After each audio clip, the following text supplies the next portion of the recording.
Oui, et les images parlent d'elles-mêmes. Celle de cette grosse explosion après la frappe, regardez, iranienne, sur la base aérienne de Mouafaq Saldi en Jordanie. Elle est la cible, elle est une cible idéale pour l'Iran car elle est très importante. En plus des forces jordaniennes, elle accueille des unités internationales et notamment des effectifs américains car il faut savoir que près de 4000 soldats américains sont déployés en Jordanie, majoritairement sur cette base de Mouafaq Saldi. Elle joue un rôle cruciale de surveillance déjà, mais aussi elle sert de point d'appui aux opérations militaires américaines contre l'État islamique à travers l'Irak et la Syrie. La présence des États-Unis sur cette base ne s'arrête pas là. Des images satellites ont montré qu'elle abrite des avions de combat et des drones Reaper, a priori de fabrication américaine, des drones redoutables, capables d'effectuer à la fois des missions de surveillance de longue durée et des frappes de précision.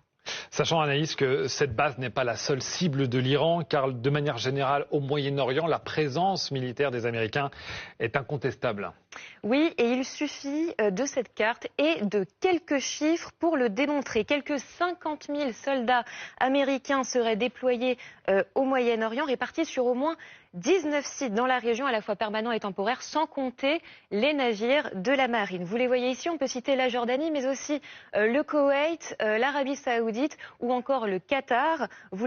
Toutes ces bases sont donc susceptibles d'être dans le viseur de l'Iran. Prenons l'exemple de la base d'Al Udeid au Qatar, qui a été prise pour cible dès le début du conflit en février. 24 hectares avec la capacité d'accueillir une centaine d'appareils et de drones. Cela en fait la plus grande installation militaire américaine de la zone et surtout elle sert de quartier général au commandement central américain dont on parle souvent en ce moment, responsable des opérations militaires des États-Unis dans la région.